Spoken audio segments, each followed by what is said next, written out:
It's like going to your nan's house, isn't it? You're too hot. Who's too cold right now? Yeah! Yeah, one person really cold right now. Already. Yeah, sure, we're doing a photo shoot, guys. Yeah, good. Yeah. No? He actually shook his head, everyone. No, not happy. Who's just right? Yeah! Right, the same guy who said too cold. Not sure. Alright, let's play a game, everyone. Here we go. A game I just come up with. Think of how your temperature, your body temperature, you're too hot, you're too cold. Think of it, get it in your head. Got it in your head? Got it in your head? You can speak, it's fine. You got it in your head? Yeah, good. Right, good. Right, okay, get it, keep it in your head, keep it in your head. We're going to start here, and we're going to see how many we get in a row. Too hot or too cold? Too hot. Too hot? Fine. What's an option? Right, that's 3 in a row. Too hot or too cold? Too cold. Cold. Cold. Oh, 2 in a row, right. Hot. Hot. Definitely hot. Definitely hot. Hot. Hot. Hot. You're just saying this now, aren't you? The point of this game is like, ladies and gents, who's been to Irish Friends before? Give me a cheer. Thank you for returning. We did something all right. Okay, that's good. Who hasn't been before? Give us a cheer. Lovely. Welcome. We've done something right. Who's not sure if they've been before? It's okay. Who's not sure? There's always one. There's always one who's like, I don't know, was that a dream? Or a nightmare? Cool, good. Everyone's very certain. How about you guys? You've all got opinions this evening. Did someone just bang a gong at the back of the room? Yeah, time's up. Thank you very much! Good. Oh, man. Oh. It's tough up here tonight, guys. I'm not you know, they are not warm. I'm doing a terrible... Are we warm? Are we hot? They're too hot, guys. That's the problem. I've got them so warm, they're now cold again. It's good. Who's seen comedy before? Yeah. Who has seen 2 pigeons fly towards an object and then swerve off at the last minute? Yeah, one person. Yeah. Yeah, I've seen that. Yeah, I've seen that. I've seen that a few times actually. So hot, guys.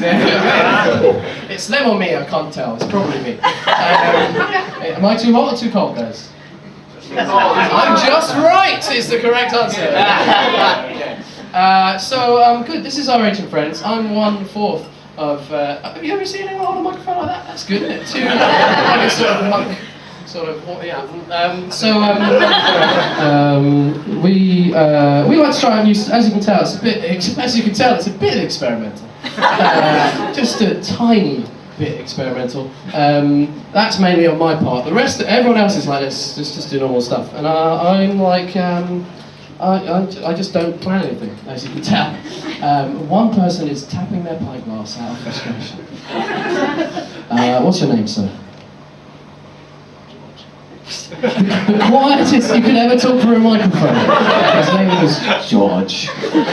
Good. George, how are you? Well, you're necking that pint with 2 hands. Are we brothers? Is that why you take my picture for reference? Yes. And then that's very creepy. Yes. Ooh. Good. So, ladies and gents, we've got a bunch of acts tonight. Some of them are trying out new stuff. Some of it's improvised, so they're trying out new stuff. It's never been done before. And some of them are trying old stuff. Don't worry about which bit's which. Just have fun. That's all you've got to do this evening. Is just have fun. That's the aim of the game. It's our summer party.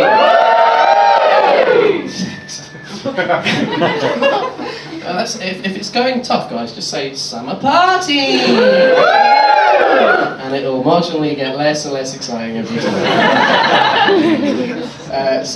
What I'd like to do very quickly is just introduce all the acts to each other, so there you go. We'll see you in 10 minutes.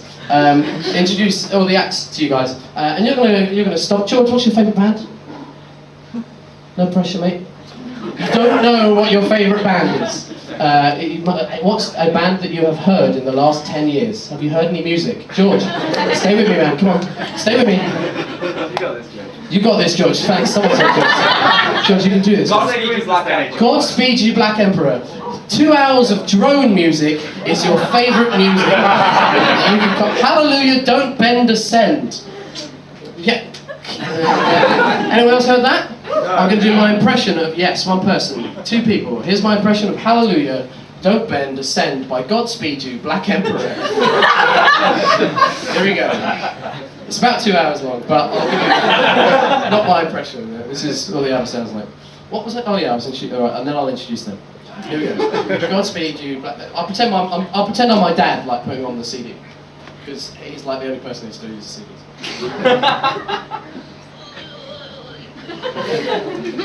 Yeah, alright. I won't do that then. Oh, should I do that? It was funny at that time, wasn't it? CD players in the other room. Where's it on? Like that. It's just in. Very modern.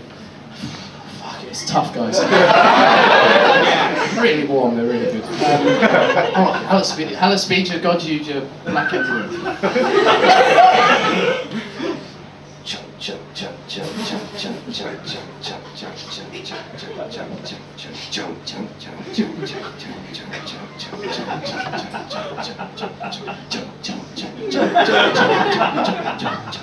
Then after about 10 minutes, you get sort of like.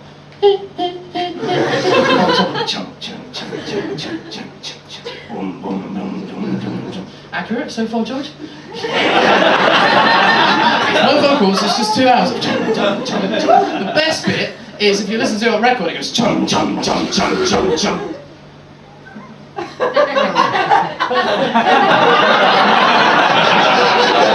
Boom boom. All right. Ladies and gents, we've got three lovely acts for you in the first half. I'd like you to stomp and cheer like they are Godspeed You, Black Emperor, when you hear their names. Our first act is the wonderful Small and Mighty!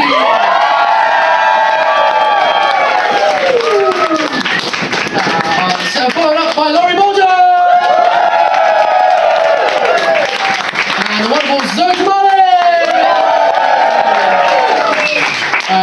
That is amazing. Thank you so much for your energy. Our first group, I'm just going to get them on while they are actually warm. I've fucking done it, guys. I've got them there. It's Thursday. I nearly said it's Friday, but it's not. It's Thursday night. Thursday night, summer party. Here we go.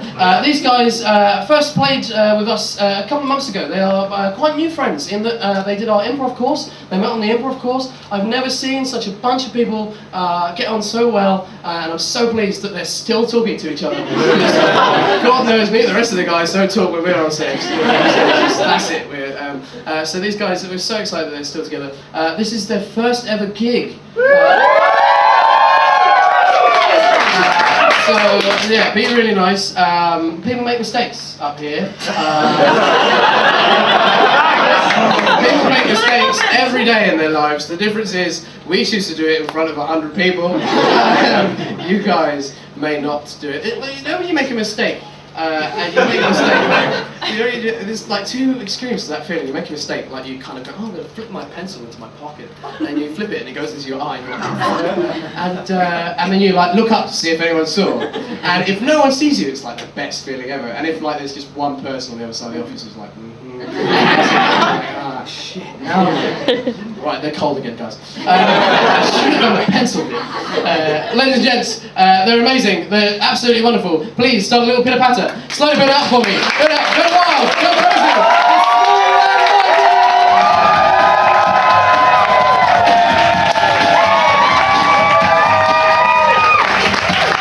Thank you very much. Thank you all for coming along to this video game convention. That's where you all are. My name's Will. Is that a move for me or for the convention? My name's Will. I'm the lead developer here at Small and Mighty Video Games. I'm joined by my crew here. We've got Ryan, we've got Ulrika, Adam, and Unai. You'll meet them all later. Who here likes video games? Does anyone like classic video games, like the old school ones? Can I have some people shouting out their favourite classic video games? The more obscure, the better. Asteroids. Asteroids, Skyroads. Skyroads, Monkey Island. Monkey Island, Space Invaders. What was the Skyroads? Skyroads. Okay, I can reveal here. So as you know, we've been working on a game for the last few years. I can now actually reveal that we've actually been working on a remake of Skyroads. That's amazing. Could you, for the very few number of people in the room who haven't played Skyroads, could you just briefly explain what it is and what it's about? It gets really difficult, and you have like a limit on air and speed. So if you go too fast, you ride onto something bad, you blow up. But you have to complete each track, and it's like 3 tracks per level.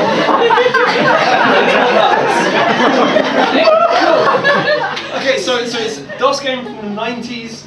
You ride on tracks through space and time, and there are various limits. So that's common knowledge. What we're gonna do now is we're gonna show you sort of a vertical slice of gameplay from this from our new remake, complete rebuild from the ground up, complete reimagination. So we're gonna jump straight into a scene from the game about halfway through. Hope you enjoy it.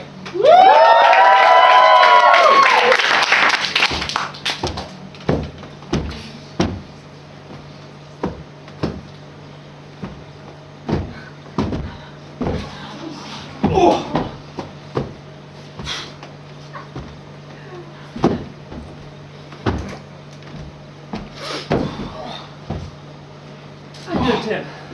I'm good now these tracks have dropped. They are the best songs I've ever heard. Really, really heavy metal tracks. Yeah. Really heavy. Yeah, I mean, I've got breaking on heavy. Yeah. I'm just going to last you off the crate and then we're ready. Yeah, well, I'm running out on my side. I've got a limit. I mean, how are you doing prayer? It's alright. Cool, just shallow breaths. Yeah. And not too fast, not too slow. Because those are the rules of the workplace. I think that's a good day to work, huh? Yeah. But how are we going to play them? I've only brought my iPod. I mean, I did when I was bringing it. I thought this would be good for the commute. But then I wasn't really thinking about these rather heavy tracks. Rather heavy. Your job is to play, place tracks, Yeah. handle tracks. You bought tracks, Yeah. and you didn't think how to play tracks. No. Because I just carry them. I carry the tracks. That's me. Carry Man John. Why do you think they called me that? As a supervisor, I think you have to talk about this. Okay. I've got some unfortunate news. Okay. Yeah. Thankfully we're already braced. Yeah, you embraced it. Ready? Ready? Yeah. Unfortunate news? Yeah. And spoilers! As you can see, we're really, we're really rethinking the game and what the tracks mean. And that's what we're really sort of focusing in on that relationship between the people who are making the tracks and how they're actually, the mystery of how they're going to find those tracks. One of the new things we wanted to implement here is a sort of multi-strand narrative. With lots of dialogue options, things like Skyrim and things. But we wanted to go one step further and not just have dialogue options, we wanted to give you the power to play in the way that you want to play. So we want to have, if you don't like the dialogue option that we've given you, you can just say the word new choice. New choice, it's 2 words, fun fact. And there will be a randomly, procedurally generated new dialogue option. I'm going to show you now another scene from the game. This is from the climax of the game, actually. And I'm going to be demonstrating that, and I'll be doing the new choices for you. So here is a scene from towards the end.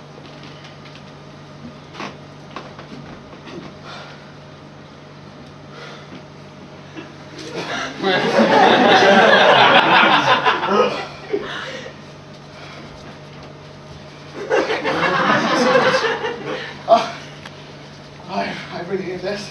New choice. Could you just do it with one hand? It's too much. Yeah, that's much better. You were making me nervous. I was losing that. Keep it in. New choice. Oh. New choice.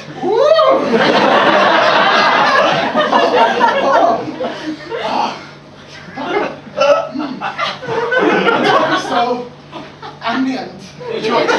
That track is so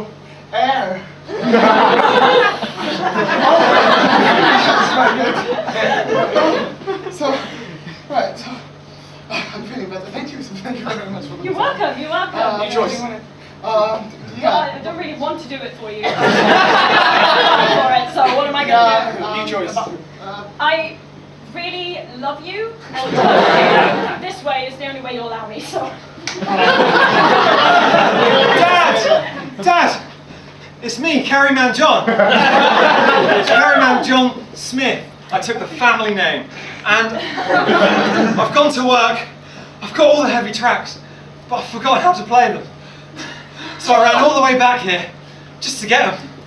That's the plot of the game. Do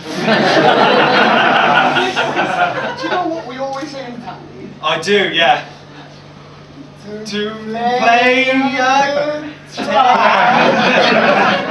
you have to slap.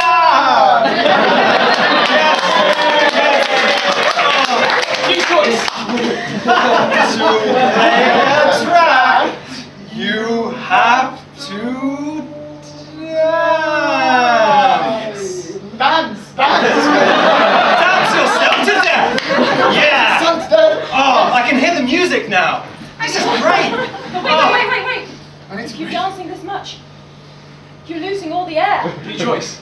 If you're dancing this much, that you just don't care. If you're dancing this much, you might dance too much. That is often a danger. Yeah. That is often a danger. That is the second part of the family saying, after all. Yeah. Yeah. So you guys are saying that the full family saying. I always forget the full one. So what is it? If you lay down the track, If you lay down the tracks, yes. you have to dance. But don't dance too much. It would be too much. But how do you know when it's too much? I've been dancing all my life. New choice. I've been dancing since I got here and found out about the family saying. New choice. I've been dancing since that time in Budapest when I discovered funk music and could not stop because of all the tequila. And spoilers!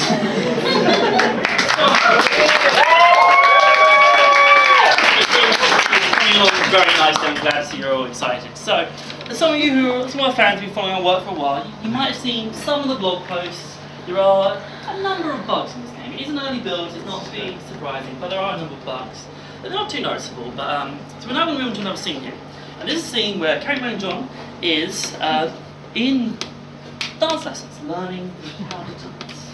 And you won't notice it at all, but there is a small bug in this and it sometimes crops up. And that is that his feet get heavier and heavier as the scene goes on.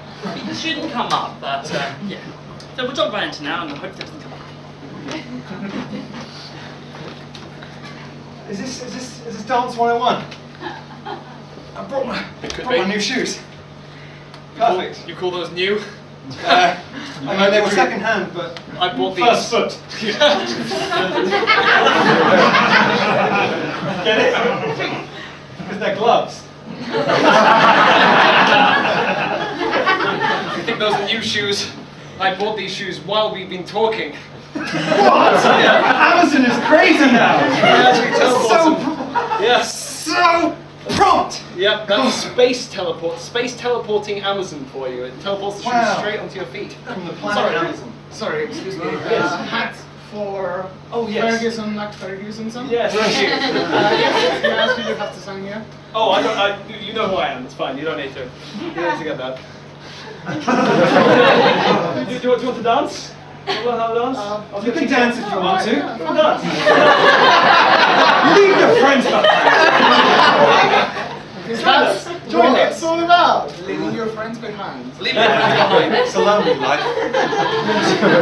But anyway, I'm here to dance. Yes, I'm going to teach you the leaving your friends behind dance at first. It's the quintessential one. That feels like the one I need. Yes, it is. We're going to first off we're going to need a track for this. We're going to put on this. I'll get it. Yep. Yeah, I brought a few from work. Oh, you brought some of those. Oh, they're really heavy though. But go ahead. Go ahead. I'm used to this. Could you just? Yep. Yep. You good? Can you just?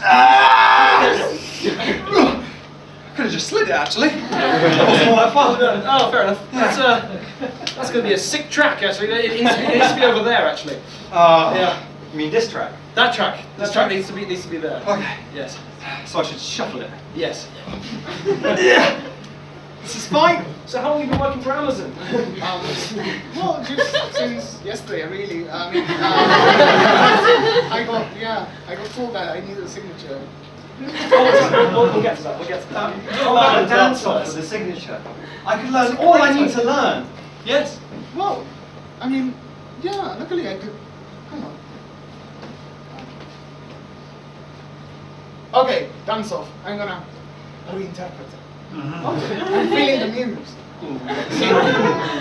The music. Right, well this is a particularly foot-based dance, so I've often been told I'm light on my feet. yes. Here we go, and play.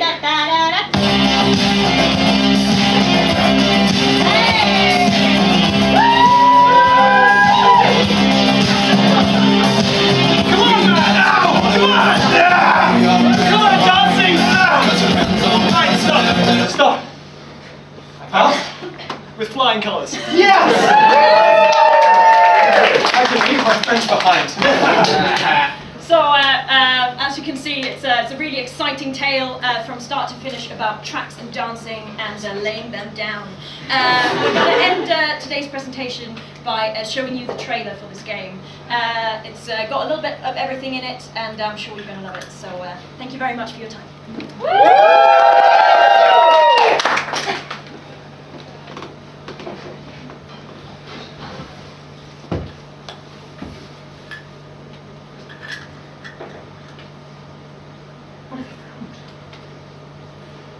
It's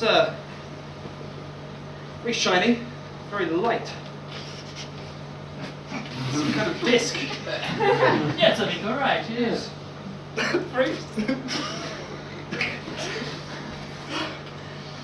Your driving is getting better. At this rate, you'll pass the test in no time. I'm trying, but the window is so tiny. Freeze. Okay. Your juggling is not improving. Come on, you're dropping balls everywhere. Oh, Come on, man. Come on, put your back into it. Got like bounce them off your back, literally. That's the easiest move in juggling. Again. Freeze! Oh yeah, this is really heavy. This one. Yeah. That was the best of, yeah. Yeah. Obviously, it's a brick as well. It's not. I thought it was flat, but no. That's, Yeah, it didn't sell very well, yeah. Oh, no. Let's pop it down here with the others. Yeah. So how's the wife? Dead.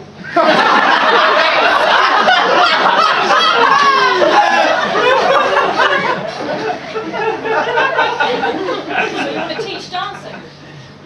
I've always felt like that's what I'd be really good at. Yeah. What makes you say that? Well, I taught you to dance. Yeah, that's true. Yeah. Why not just carry on doing that? I'm forever? a really bad dancer. Well, you gotta start somewhere. You and me. But I just really feel like ever since my dad said you should dance, but don't dance too much. Son, it's me, Carryman John. It's time I told you the family motto. Okay, Dad. My parents used to tell me this simultaneously. Johnny, remember the family motto. The family motto is well, I don't remember, Dad. Great!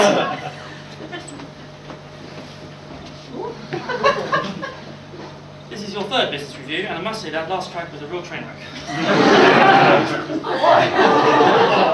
Well, I'll show you. I tried so hard. I know it's a bit bendy, but Yeah. lots of tracks are flops nowadays. That's the problem. They're all yours. What's the condition? Condition? I get flop sweat, and it gets on the tracks, and then the flop tracks.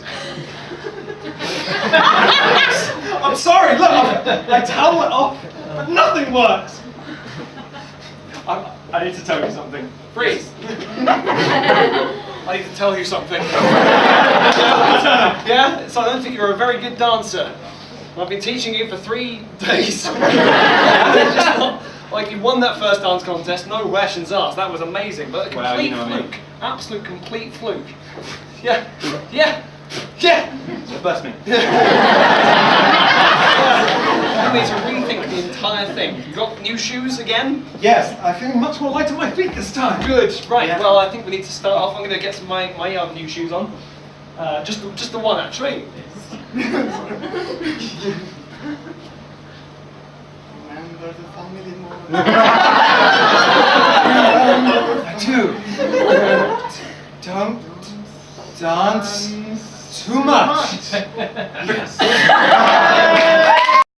Got some props, because that's good, isn't it, to do that? Yeah, I was always late. Thanks for the hair. I'm all hair at the moment. Actually on that, I haven't been on many dates, just had a breakup. But my hairdresser's is next to his house, so I can't get my hair cut. It is out of control. Also, it's really nice that this is called And Friends, because it makes you feel like you're really someone's mate. I have got some mates. They normally have their birthday parties in Shoreditch because they're cool. They'll put like a booth in a bar, a booth in a bar. And then you get a sort of a bottle of Carver on arrival between like 18 of you. And some test tube shots of Original Source shower gel. So you sit on a sort of weird leather cube and sort of act like you're in a sort of Usher video. A few stray hairs. It's awful. It's so awful. And I've just written a show called Talking to Strangers because what I love is like the old man pub. I love sitting at the bar with the old man, having a chat, with the stool there, and my mates would be like, do you need saving? And I'm like, no. Me and Jeff are quite alright. Putting worlds to rights here, it's beautiful, it's really lovely. But yeah, so quite often they'll book a booth in a bar, we'll go out in Shoreditch, or they'll have a gathering. Don't know if you've ever been to a gathering.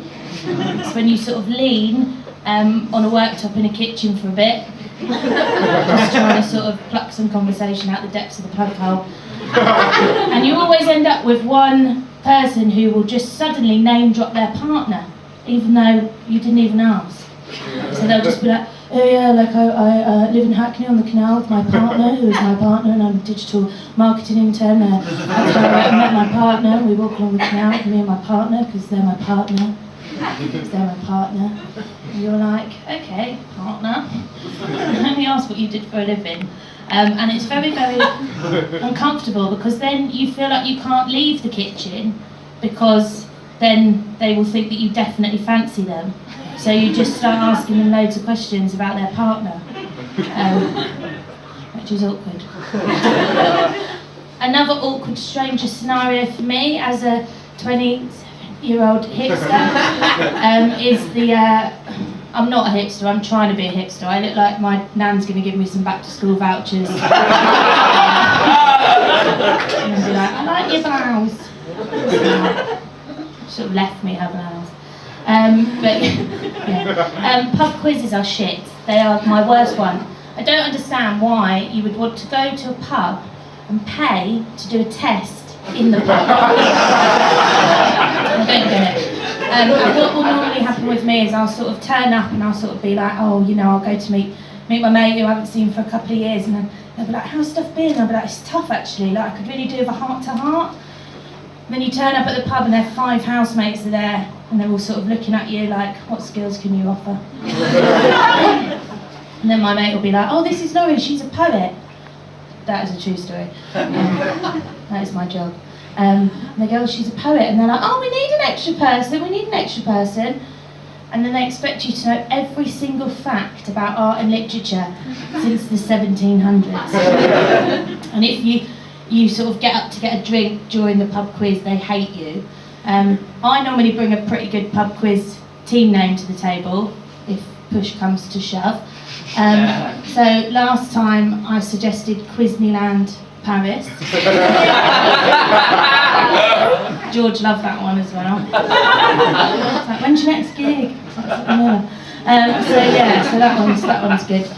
Also, in the group scenario, I find ice breaking quite hard. I don't know if you've ever had to sort of say your name and a fun fact about yourself. Like, what? I know.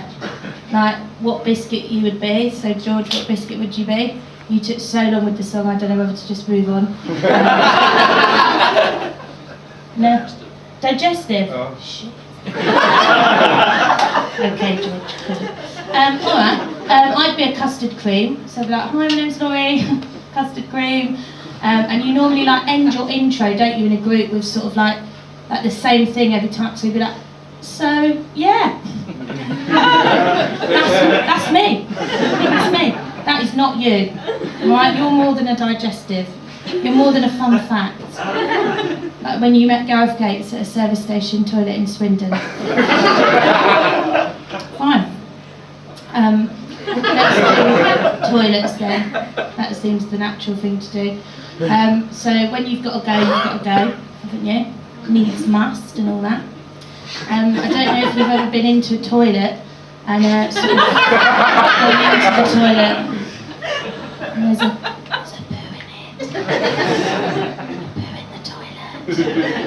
And then you come out of the toilet and you wash your hands, and then a stranger comes in and they walk in, and then they walk into the poo cubicle. And they come out of the poo cubicle, look at you in the mirror, in the rear view mirror. Objects in the rear view mirror, and you go, I did that, I did what you did, but they think that you're just going, that was me. I did the poo. That was me.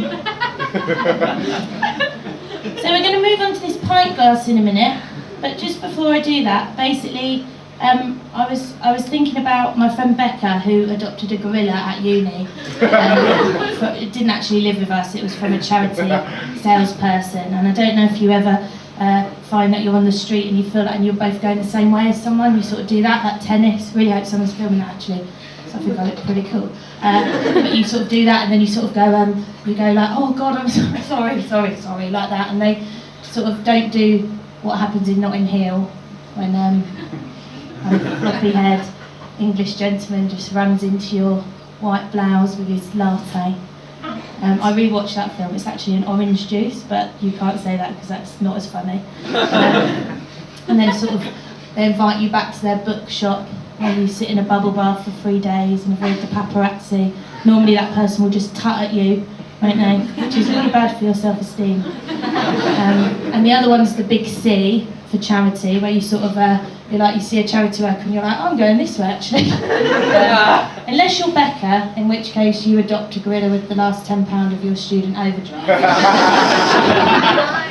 She's so cute though, like she speaks to everyone, which kind of made me think of this idea that for part of the show I would source some stories from people about their encounters with strangers. So like Becca, for example, got locked in Boots the other day. Of course she did. And she did. True story. She said that what happened was she called the number on the alarm box and basically told this guy, like, I was printing some photos because my dad was ill and I was just trying to, and they've locked me in Boots and I don't know what to do. And then she just freaked. And he said, go to the front of the store to make yourself more visible. So she did. And then apparently all these kind of like foam bombs started going off. She said it was like a foam party and the Hunger Games. And I was like, well, you had all the gear for that, Bex, in there, didn't you? All that foam, you know, just go down the old Bath and Body aisle. And bless her anyway, I just thought it was really sweet that she kind of told this man her sort of like aggro shit time. So I thought I'd ask some other people about theirs. Do you want a couple of these? It's going to get you to pick them, but I can't be bothered. I'll pick them out myself. Alright, ready? So this is basically some anonymous stories from strangers about encounters with strangers, but I do know most of them because they are mostly from my Facebook. So I was on the bus at 11 AM when a handsome dishevelled man got on. still in his last night going out outfit. He was carrying a brimming shot glass. I looked at him and he looked at me, all the way to Clapham Junction. Late night, he said, just finished. But this, and he gestured towards the shot glass, is not vodka, it is my contact lenses. That's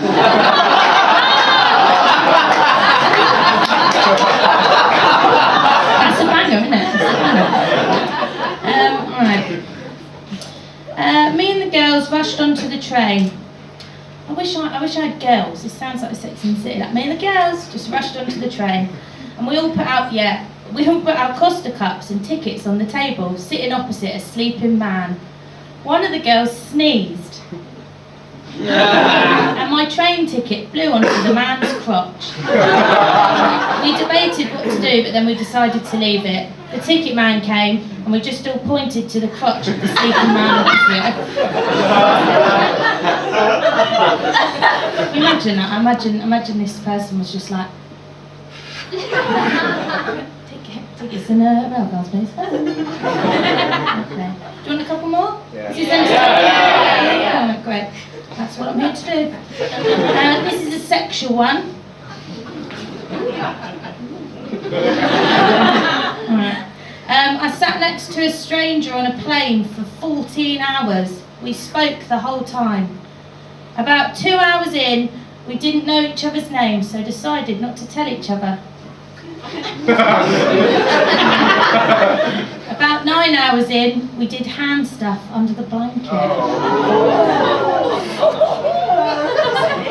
That is definitely not my story. No, it actually isn't. I can do one myself.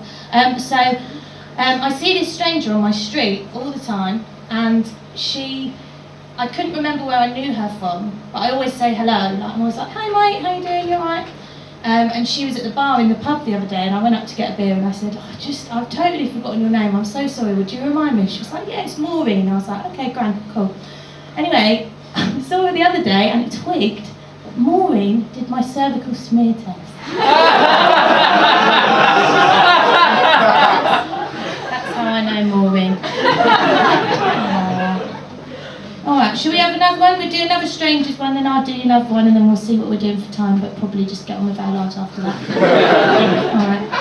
I was on the tube. Alright, you can have a tube or a cruise. Cruise! Weird. People that go on cruises, yeah, this is weird. Alright. I went on a cruise a few years ago. And in the executive lounge during pre-dinner drinks, prinks in the executive lounge, and nibbles as well, we cruisers all got chatting, subjects ranging from where are you from, how many times have you cruised, what do you do for a living. A couple we got talking to told us they worked in the sex toy industry and handed us their business card. Each to his own, I thought. It was a very shoddy thing. It looked like it was made in a machine at a service station. There was another man who told us he was a voice coach for a very famous opera singer. I mentioned this to the sex toy woman, and she said, with a glint in her eye, "You can be anyone you like on a cruise." Have I got like a minute and a half, 2 minutes? Is that alright, or shall I leave everyone alone now? What do you think? Go forever. Has he actually gone? Fuck it then. The host is gone, it's me and you. This is the lock-in he was talking about. Okay, cool. Alright, so I'm going to end with a poem, because I know you guys love poetry. The reason that I'm reading this is because, well, basically, it got in the Financial Times the other day, and I was like, how the fucking hell did that happen? No, that's not weird, that's weird. That was never my dream. You know what I mean? It might be quite cool though, like if I meet a banker, I'll be like, no, actually my poem was in the old FT, so cool. Okay, cool. So basically this is called Carrot Mash, and it's about when it all goes to shit, because life's really hard, right, and that's why we come to comedy, so just go and bloody hug someone on the break, okay? So these days we board the tube trains with brave faces and make phone calls to each other on our lunch break. I tell you that I'm going to cook us a nice meal tonight, right? A kind of rescue remedy stew scenario, some sort of stodge, like carrot and sweet mash. I say I'm going to get some vitamins inside us, perk us up. I say I'm going to cook the veg until soft, then I'm going to add salt and pepper and a big dollop of butter. Thank you, Jamie Oliver. Done. Quite aware as well that Jamie Oliver didn't say done. That was Gordon Ramsay that said done, wasn't it? I did reprint this whole book.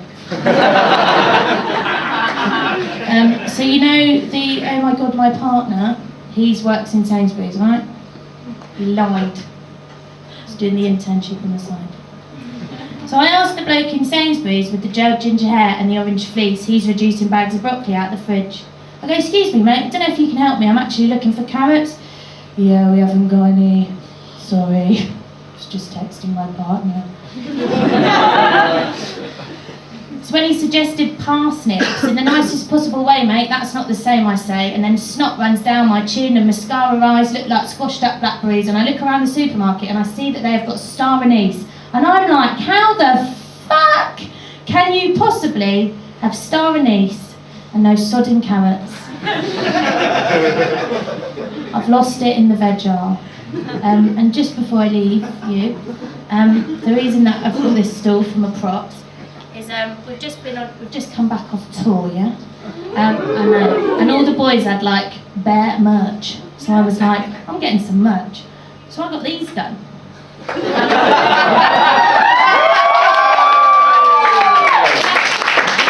That's the hipster tote bag available on the internet. Thank you for having me and have a good night. I kicked it in the dick. No, I'm not going to slag your act off tonight, although I will note that see how much bigger a cheer and round of applause a man doing a pastiche of a woman's act got than a woman doing her own act. That was very much the flavour of my criticism of the guy's act, which is fantastic, and you can't criticise it. So, especially not on their night in the opening 30 seconds of your act. I know where I stand. Guys, hey, it's so lovely to be here. I was so impressed with Small and Mighty doing their first gig. I've been doing stand-up probably since like January, and doing a gig this big has still made me so stressed. I think it's given me my period. So guys, amazing, well done, so funny. I'm Zoe, and I am a standard issue quirky girl dressed as a sexy kid. I'm not kooky though, I'm more like an internet troll.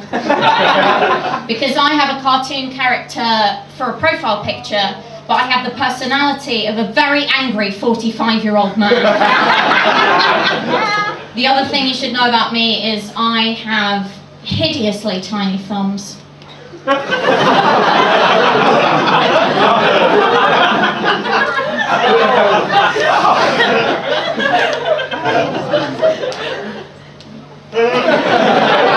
Honestly, so my thumbs are so small that they are actually considered to be medically tiny, right? I have a medical thumb condition, okay? This is called brachydactyl type D. The D stands for don't show me those thumbs, they're not normal!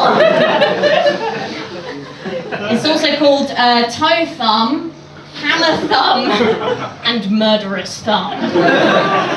But I haven't been letting me get me down, you know, because since I found out I've got a medical condition, that certainly made me realise how brave I've been.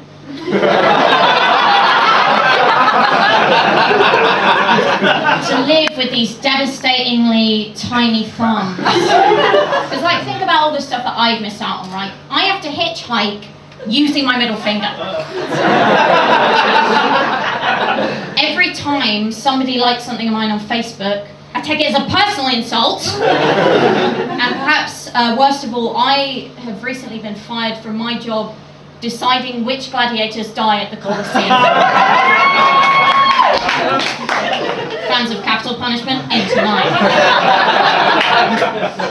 But I was really inspired recently because I found out that the Hollywood actor Megan Fox actually also has toe thumbs. Has anyone ever seen Megan Fox's thumbs? Yeah. Fucking loads of you. I was really inspired to find out that Megan Fox has my thumbs because it means that like people like me and Megan, we get into showbiz. And we get into showbiz because we get shit done, yeah? We can't just sit around doing nothing. We literally can't twiddle our thumbs! Thumb material in the can! Guys, I want to level with you. I don't like talking about women's stuff in my stand-up, right? Because it's not relatable. Who's it relatable for? Who's it for?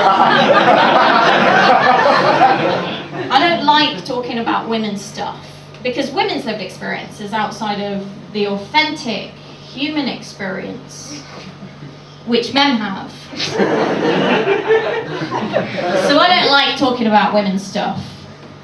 But unfortunately, I still fucking have to. So I'm going to tell you guys a bit about bra sizing. Now, I just wanted to talk to you about this for a minute. Let's be real. I don't want to make you guys feel uncomfortable, okay? I'm going to be talking about my boobs. Maybe you find yourself looking at my boobs.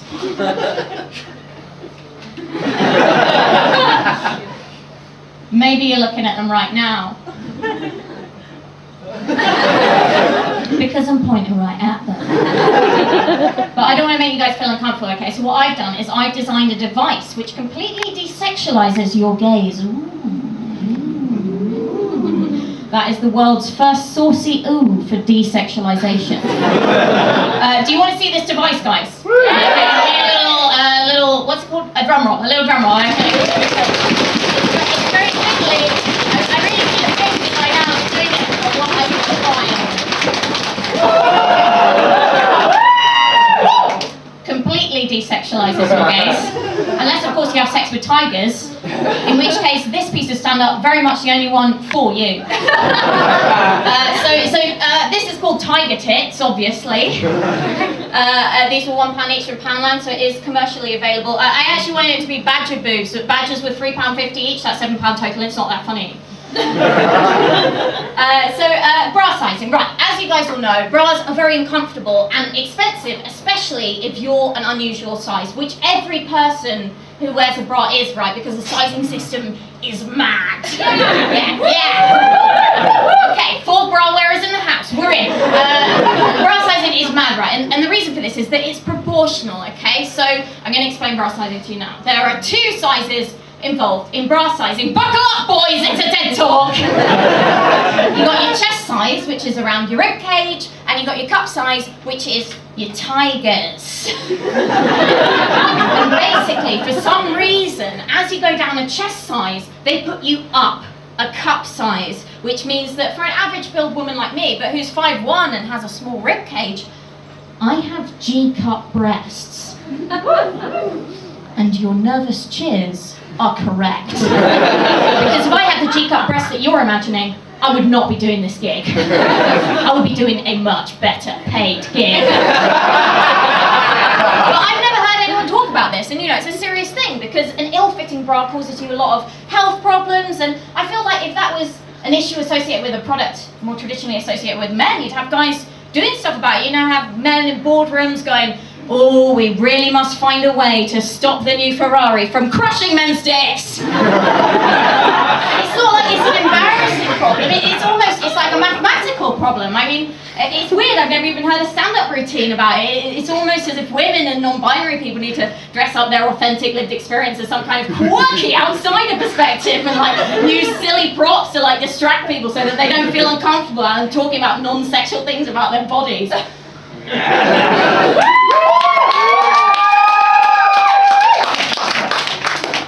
So my dad's very proud of me. I'm lucky because my dad's always been very supportive of me being a comedian. It's just that he wants that comedian to be Bill Hicks. I've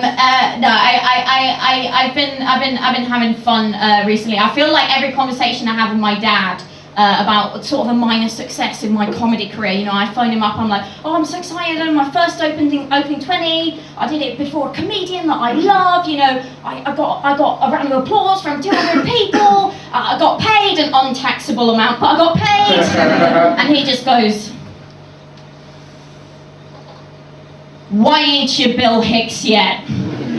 That is all my dad is interested in. And I can tell I need to do more work on that bit, so I'm not going to do the next 6 minutes of it. Okay, the final thing I actually want to talk to you guys about is the word kooky. I feel like people are having interesting discussions about this at the moment. So would you guys humour me with something which is politically engaged, but I promise has jokes every 10 seconds. Thank you very much. So I have a theory about the word kooky, which is I think that kooky is the most complimentary of the misogynistic slurs. Okay, because I think that, right, I've stated my case now, I've started my essay, I'm going to start it in the proper way. The Oxford English Dictionary defines kooky. I'm not going to do that. It's not an A-level essay. It's a GCSE essay. Basically, I think that the word kooky is used to kind of discredit and belittle women who are considered to be an intellectual threat. And they are considered to be an intellectual threat because they've discovered this loophole where you can be a woman, but also have fun. And what? What a twist. What a twist. I thought you said and feast, and I was like, politically, I'm 100% behind feasting women. Feasts for the women! I mean, earlier when I was doing the bras bit, I was like, am I leading kind of a fascist rally about bra sizing? But you know, there's a lot of fascism about, let's make some of it fun.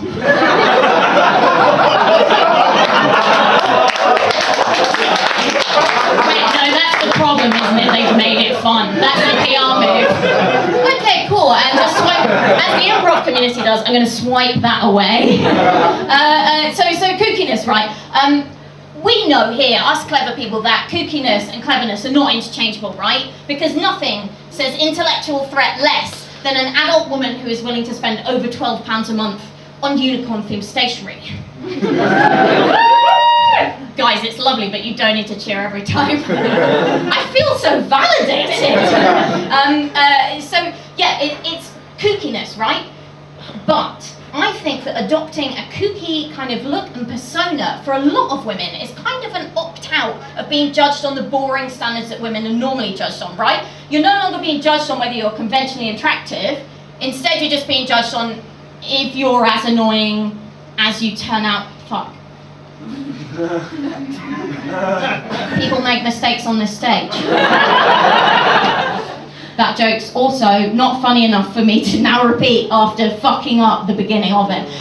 Basically, I think that adopting kind of a kooky look is a bit of an opt-out from being judged on the boring standards that women are judged on, right? So because I'm not playing this game where I need to look conventionally attractive anymore, I'm getting judged on different terms. And I did find this when I was a teenager. Now, I started dressing weird when I was a teenager because I was an intellectual snob. And I was very concerned with this idea, right, that I didn't want people to want to fuck me just because they thought I was hot, which, let's face it, was a low-risk scenario. Because I was a furious goth, dressed as a socially awkward corpse. But I found that as soon as I adopted this kind of kooky look, suddenly men weren't judging me on the same sexual terms that they were judging the other underage girls. Isn't society brilliant? And I knew this because of the kind of catcalls I was getting. Now, I grew up in Scotland, and woo! You're not gonna like this! I grew up in Scotland, and I noticed that the catcalls I was getting were less sexually aggressive and more aggressive. And it was usually something like this. I'm gonna stab you, we gothic, I'm gonna stab you. And I'd be like, oh my god, stop, you're making me blush. I also love that in Scotland, like, I don't know if you can confirm this, certainly in sort of North Ayrshire, like, goth and gothic is kind of interchangeable. No from him, okay, cultural reference, bad, but you guys don't know that. I felt like it was a bit like they were sexually harassing, like, an old window, or like the novel Dracula. Although, you know, a gothic window does look a bit like a vagina, so if you're going to sexually harass a window, it's the sexiest window. But I found, you know, even to this day, you know, the catcalls that I get with having pink hair and stuff is, they're less harassments and more observations. Right, and this is completely true. The most common one I get, and this is about 2 times a week this happens, a man will just walk up to me and just go, pink,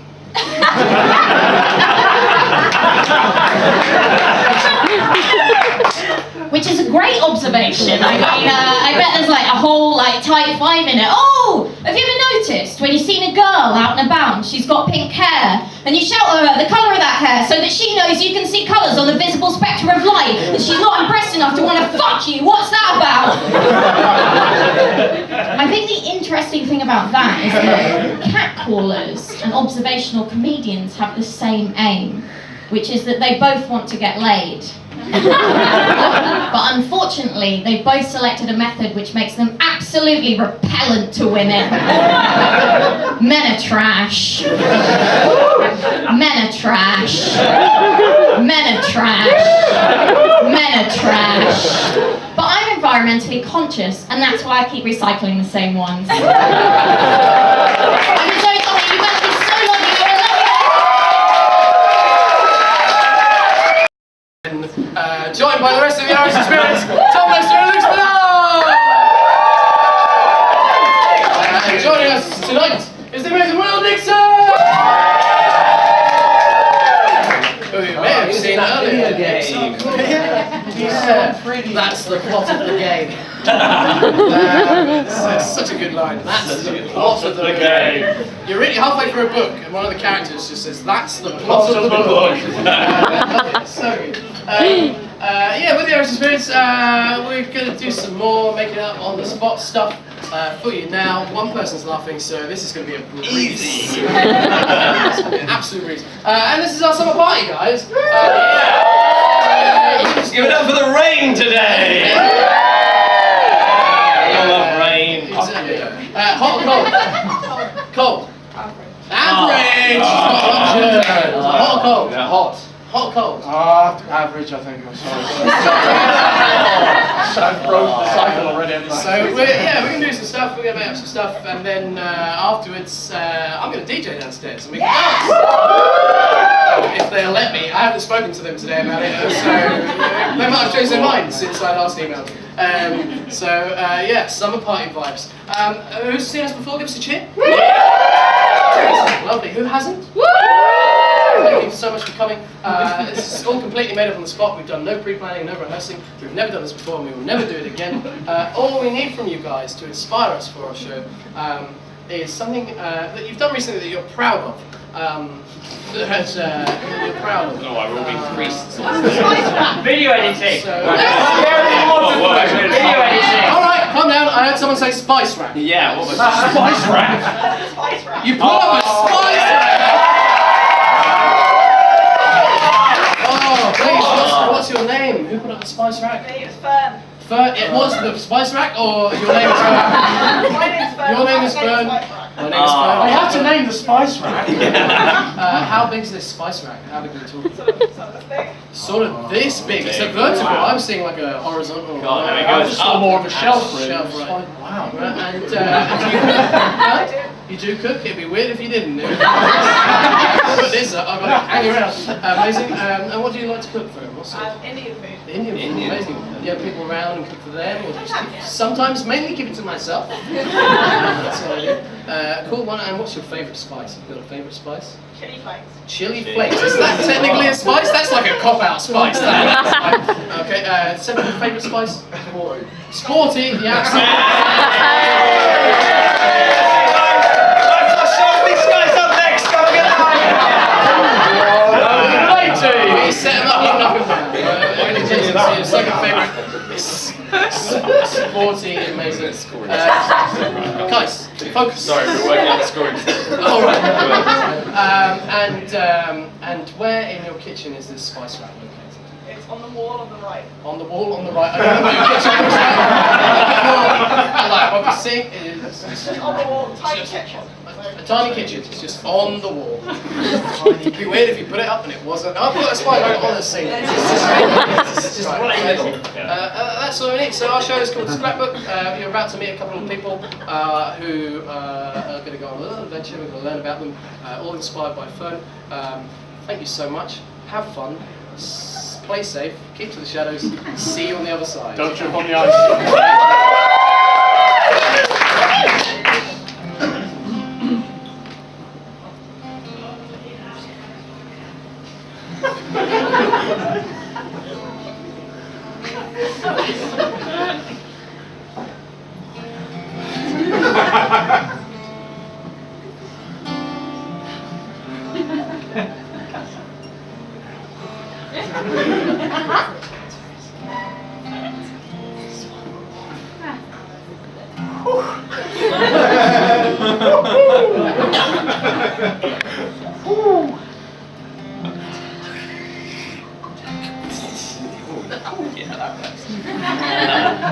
Oh, there's nothing else in it.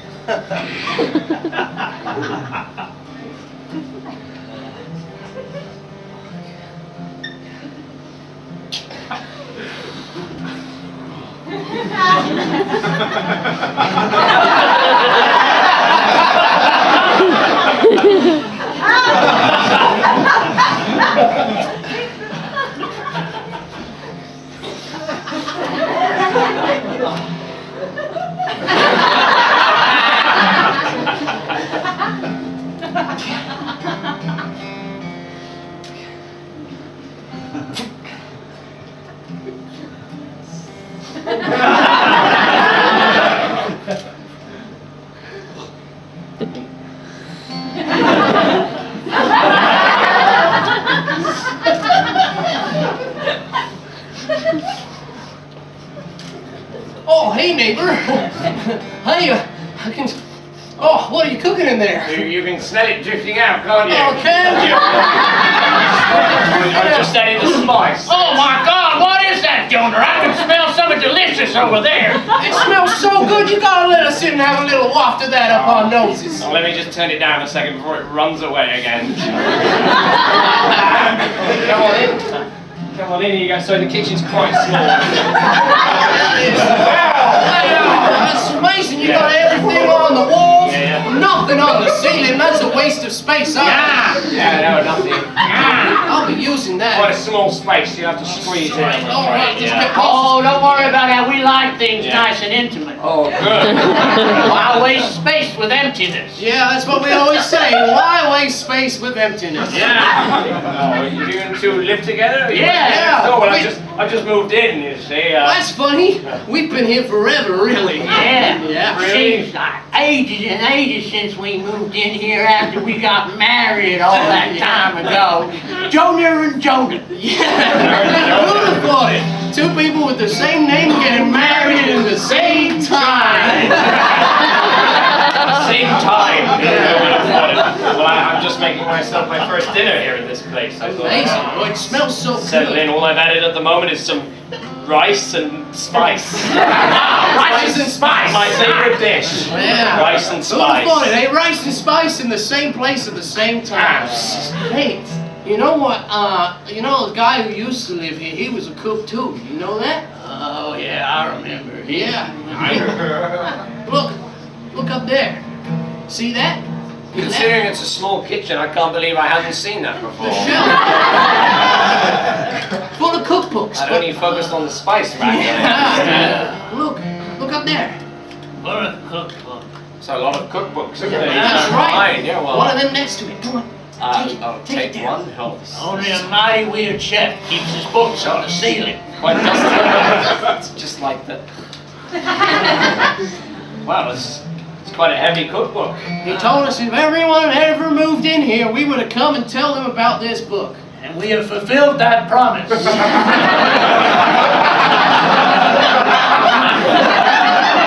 That's fucking teamwork. It's lovely to meet you, Jonah and Jonah. What's your name? My name is Anthony. You had to think about that. I did. Well, many things in my life I have to think about them. Oh. I have a terrible memory, you see. Wow. That's why I only cook rice and spice. Simple, easy to remember. Never forget that. Wait, Anthony. Your Yes. name's Anthony. That's me. Look, it says Anthony, chosen one. Spooky. It literally does say all of that. Wow, oh, what a big cookbook. Look, here we are. The day we got married. Yeah. Why are you in the cookbook?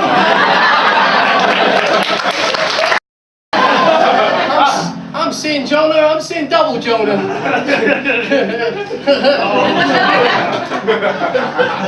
Well, I'm about to get married next door. So, Don't marry that woman. I read it in the local paper, Jonah to marry Jonietta. that's right, I only talk to people who sound slightly like my name. It's hard navigating life. That time together that we spent at the local inn. That was you? So memorable. Was me. Remind me of your name? Jonah. Jonah. My name is My name's Jonah too. Your name is Jonah. Synchronization. My timing has always been terrible, my friend. Are you okay? You got I'm born with that. Oh. Well, doesn't matter to me. You seem like a great guy. You know what? You've convinced me. Well, it was that easy. I always had a way with the Jonas. That's so weird. I wonder why we're in this guy's cookbook. He seems to have dedicated the entire book to the pair of you. Yeah, that's so weird. Look, here we are when we got our car MOT'd. Why is this in the cookbook? I don't know. Strange. Well, look, us at the park, the day they had that amazing band on. You remember?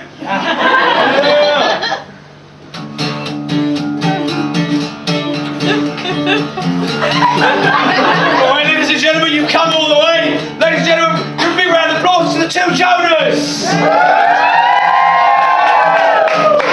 No, I'm sorry, no, you got us confused. We were just here to watch the show. Oh, I wasn't talking about you, Jonas. I was talking about these Jonas. Come on, guys.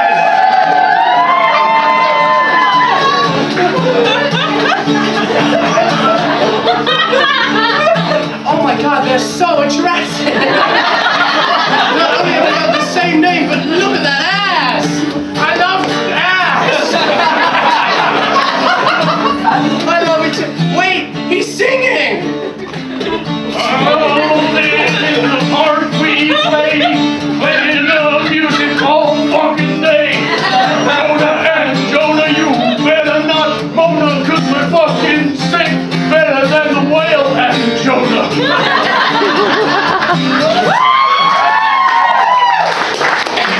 I got that one on tape. Well, worth it. We played it every day, didn't we? Doing the booty section.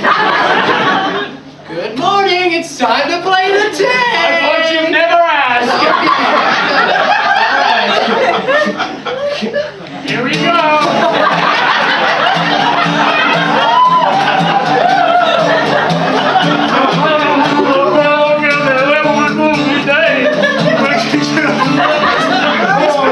It's broken! It's broken! No! That was a sad day. Why is this in the cookbook? I don't know. It's the page a couple of turns. I unspooled that tape and wrapped it around my body. No! I love you. Don't go! I'll never shower again! Jonah, what the fuck? Don't look! What are you doing with that tape? I wanted to always be close to me. It's that special to me. I just got another one. Oh, put it in!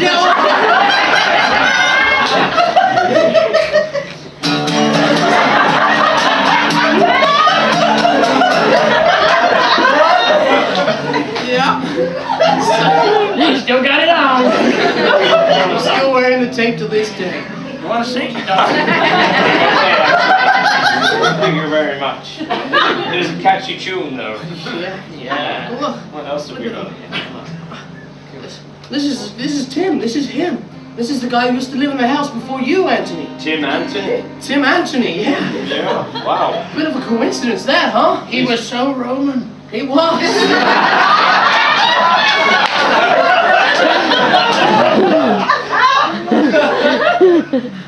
Alright, mate, what can I get you? I challenge you to a duel!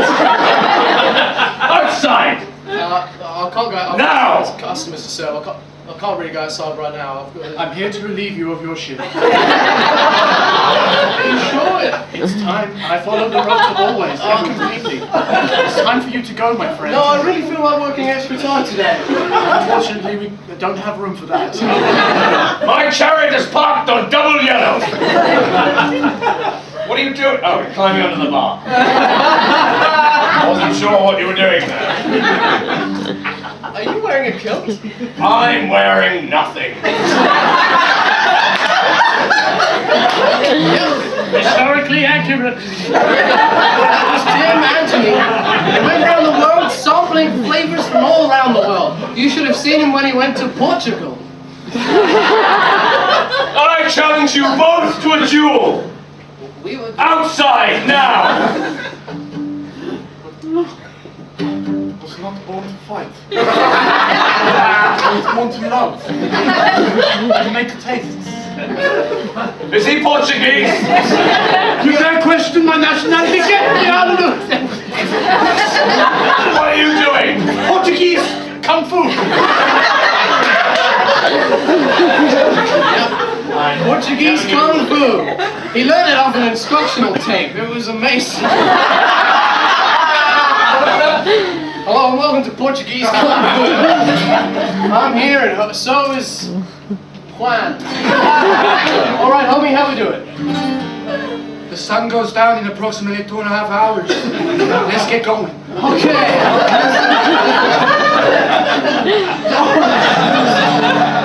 Okay. Okay, Juan, let's calm down. Alright, so... I'll never tell you to calm down again, my friend. First rule of Portuguese Kung Fu is It never... will be the last sunset you ever see. Okay, first rule of Portuguese Kung Fu is never interrupt your friend when they're trying to show you how to do Portuguese Kung Fu. Alright, why don't you just run me through a simple sort of mugging scenario where I can defend myself. Hey, you, my friend. Yeah. Give me your iPod. No. I will kill you. Wait, who's doing the Kung Fu? Am I meant to be defending myself or you? Oh, yeah, I thought you were defending yourself. I don't want to fight, man. No one really wants to. See? They are completely distracted by your sex appeal. Why did I do that? An incredible tape and an incredible book. Just gets longer and longer. Longer. Wow, Portuguese Kung Fu. Yeah, how about that, huh? Oh, what's on the next page? God, this Tim Anthony guy's a good-looking guy, isn't he? Very attractive. I think he might have been photoshopped in this one. Hey, that's all natural looks. Very Roman, gentle. He opened a restaurant around the corner, and that's what that menu is. Oh, yeah. The menu is in a cookbook. How cool is that? Coolest thing ever. I know. So small. Quite a small menu. He always had these weird vouchers. You would go in with these weird vouchers, and they would, have different offers on them. And you would go in, you'd say, "I've got this voucher, and can I have a table? I got the voucher," and he'd come over, and he'd be like, "What sort of voucher is it?" And you'd go to read the voucher, and when you read the voucher, you'd be like, "Actually, wait a minute. I didn't look at this voucher before I left, and this voucher doesn't really make sense." But you would read it out anyway, and you would just eat what you were given.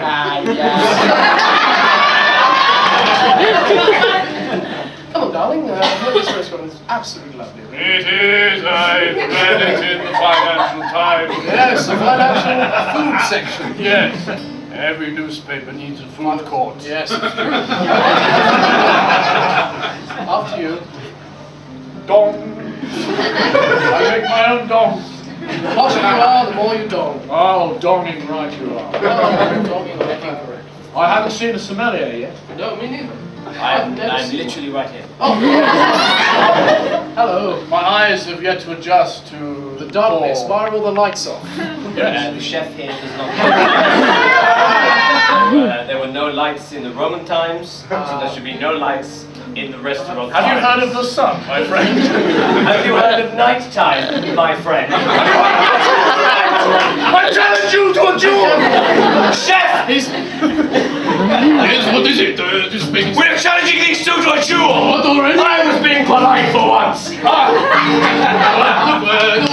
But I don't take passive-aggressive Jonas in here. I'm trained. Your name's not Jonah, is it? No. Good, because I hate Jonas.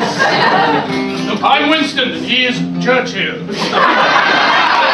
Yes, we should fight them in the restaurant. And we should fight them outside the restaurant. What do you think, Chef? I do not think we should fight. I think we should make food, make the beautiful food like the Romans used to. Yes, that's it. I challenge you to a meal. We gratefully accept. Except only me and my chef will be making it. You got one of those vouchers? Yes, we have. They're completely pointless. What? There's just a long story that people tell about this restaurant, and then people go, fine, I'll go to the bloody restaurant. You know what happens to people who give rich people pointless vouchers? I don't know, my friend. They die. I challenge you to a duel. I'm just telling you to a meal. Not another duel, Winston. Please calm down. Oh, I'm so horny. Offer them a starter. I will make a starter. Would you like a starter? Dumb balls.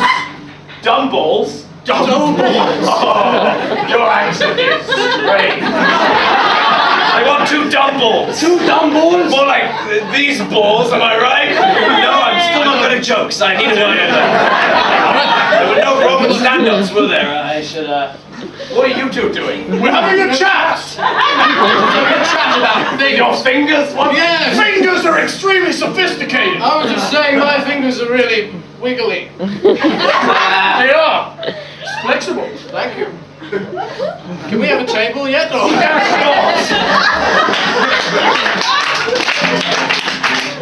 Yeah, that restaurant really made no sense. He went out of business pretty quickly. You don't say, really. Yeah. Lots of things in this town turn to dust eventually.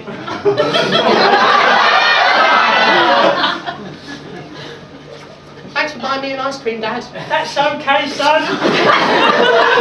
Did you like it? I love ice cream. I wasn't sure about my one. Didn't really get the mango, but I got the cardamom. You're so sophisticated, Dad. Cardamom ice cream. You're still on vanilla and Madagascan vanilla, 2 types of vanilla. Only 4. I don't even know what flavours are yet. Then I'll teach you. Oh, yeah? Well, when you don't know what flavours are, you have to travel on the train and go real far. You have to try the local cuisine to find out what flavours mean. You have to try the local cuisine to find out what flavours mean. I'm selling vanilla 60 times a day. Vanilla for breakfast, lunch and dinner. But I say what the hey. My daddy thinks it's good, and therefore so do I. So I will leave vanilla until the day I die. You have to taste the cuisine to know what flavours are. You have to know what cuisine to know what flavours are. You have to know what they all mean. What other flavours are there, Dad? Mock flavour, mochaccino, chocolatino, cappuccino, pre-magazzino, all sorts of flavours. That was only like 5, there must be more. Megaton flavour, Tom's real flavour, strawberries put through back in time. Is that it? They taste real good, especially when you Get them from the hood. Oh, the ice cream's gone. We did so much singing, it's melted away. even worse. It's turned to dust. It's turned to dust. To dust. To dust. To dust. To dust.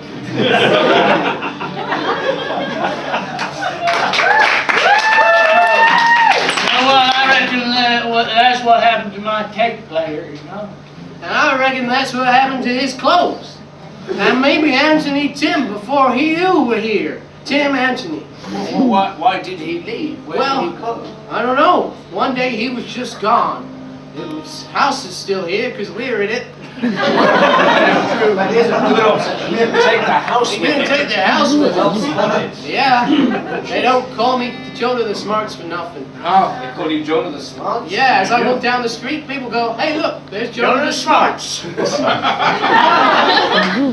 Hey, whoa, man, it's Jonah the Smarts. Hey. Oh, I knew your parents. Amazing interactions every day. Every single one thoughtful, provocative, and encouraging. Hey, it's Jonah the Smarts! Kids, look, it's Jonah the Smarts! Can you sign our car? It's already candy painted. Yeah, we knew your parents. Yeah. How does everyone know my parents? Your parents were famous. What?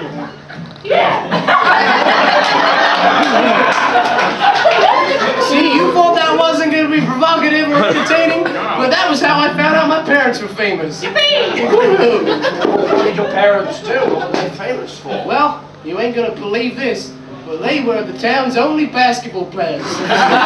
They played each other every day. They always won. They always won. It was Okay, I want this to be a nice. I don't want to use the knives again. A knife safe match, gentlemen. So no knives? Interpret that way.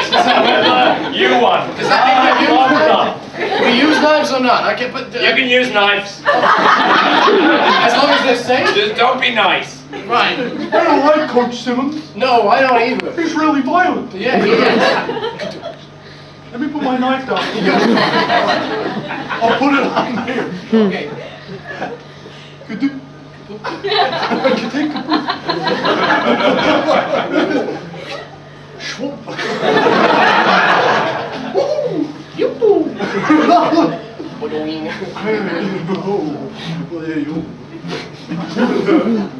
Have we won yet? I said knife. Alright. I don't want to fight him. Want to grab a Subway? Yeah.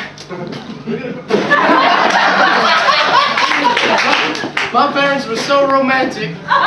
That's how we met, really, on the court. They went to Subway They went to Subway together. That's amazing. That is quite romantic, eh? Look. What are you doing? Information? It's them in Subway. Subway! I remember those before they all turned to dust. With Tim Anton. He's there in Subway. He knew your parents. He is good looking.